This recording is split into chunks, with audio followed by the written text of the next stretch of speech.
Let's sample the ticket text. We will get to the phone calls momentarily. I mean, Harbaugh's back, sort of, maybe.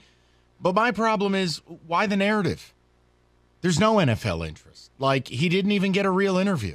So just call it what it is. Michigan's the best place for him. He's back because he has to be. And that's good for you in the short term. I do question it long term. I do.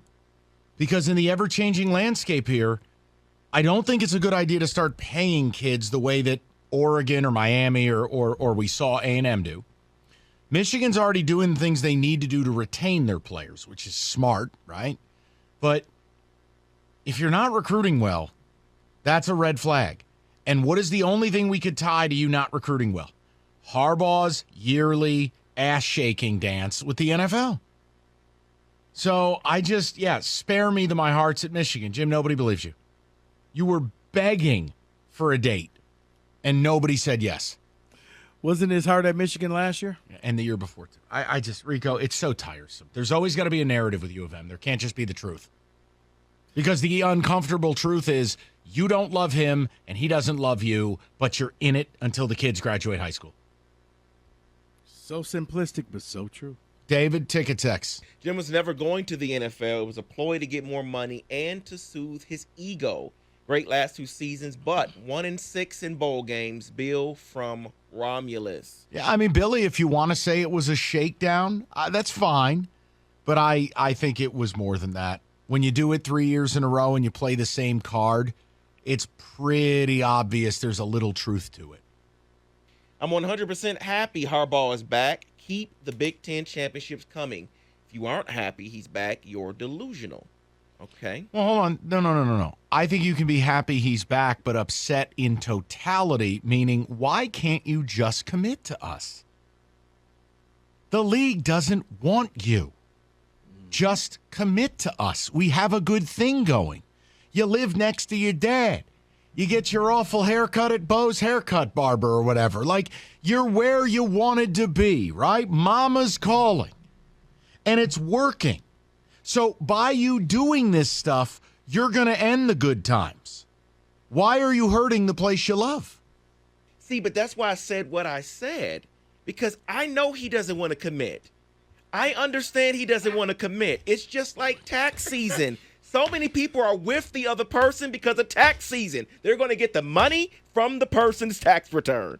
It is what it is. They don't like you, but you're getting what you want in return. That's what I have with Harbaugh. Just give me the championship. Do whatever you want to do every year. I'm good with it. Cheat on me, Jim. Cheat on me. Okay, then. And let's go to the phone, shall we? Go to Brian, 97.1. What's up, Brian? Fellas, I got to keep calling y'all and tell you that guy's a kookball. And, fellas, when they win the Big Ten again, because nobody's beating them, the only game I'm worried about is the whiteout at Penn State. Nobody's beating them. And you know what these fans going to say? They going to take it again. It's like getting the dime piece. When you got a real dime piece woman, you'll put up with some crap. When you got you ain't putting up with the crap. He's a winning coach. They know what's coming next year. They're going to the playoff again. This going to be his best team, and they go pretend this stuff didn't happen. But I want to ask y'all a question about Ohio State. Yeah, sure. Fellas, if they getting all this talent and they got this super coach, why they don't have a national championship since 2014? Well, I don't think they have a super coach. That's where you're making the mistake. Well, no. Rico told me. Well, he ain't tell me. He said it that Ryan Day is Urban Meyer on steroids. No. So I heard him say that. Why are they not winning? I can tell you. Brian, here's the thing. I thought he was, but then Ryan Day couldn't get out of his own way. Ryan Day couldn't let other people run his offense. He had to step in there because he was the smartest man in the room, and you're seeing the fruits of his labor. Well, I think the other thing, Brian, he's got all the talent in the world. He's screwing that up. Brian, more specifically, he's missing on his defensive line recruits. Their front doesn't feature any NFL players, and if you want to beat Michigan, you better have a good defensive line. And when Ohio State was at their best, that's what they had. Because the last couple of years, Rico made me nervous when he talking about how great Ohio State will be with all the talent they got. And I get nervous. Then when the game come around, I'd be like, man, these guys. But, Brian, you did see it. They gave Georgia all Georgia wanted. They're not designed. Listen, Michigan and Harbaugh, it's brilliant because Michigan is the inconvenient reality. Ohio State has tried to shift their program to beat the SEC teams, go on the fast track, and win these shootouts, right? That's how they're built. The problem is, this year it worked. They still got to play in the game, but like that, you have to get by Michigan to do it. And Michigan is their kryptonite because they're not going to play that game. They are uncompromising, and they are going to win at the line of scrimmage. So, yeah, to me, the Big Ten goes through Ann Arbor. It will continue to do so in the next year or two. Ohio State has to figure it out. But if Harbaugh's not going to bring in elite talent, you're not going to enjoy your perch for much longer. It's just reality. That don't mean that we're going to do anything about it. I'm busy over here just trying to win 8 games next year. Don't mind me.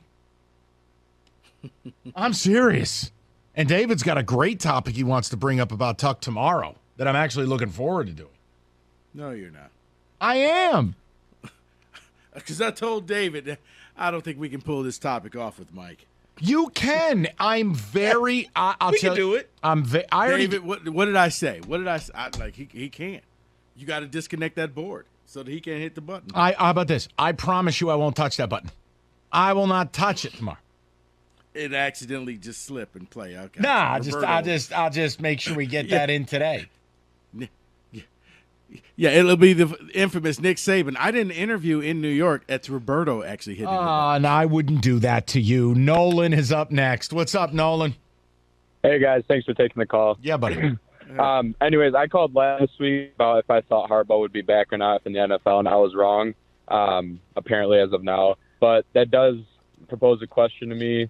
Their schedule this season is a piece of cake, just like it was this past season. But if they do get to the college football playoffs again, let's say they lose first round, is that kind of resetting Michigan program? Does that set us up for disaster if we lose again first round, or is it just going to continue year in and year out? I'm not going to use terms like that. Like this. No. What I'm saying is, you'll still be very good, but you go back to being what you were: third in the East, second in the East, not making it.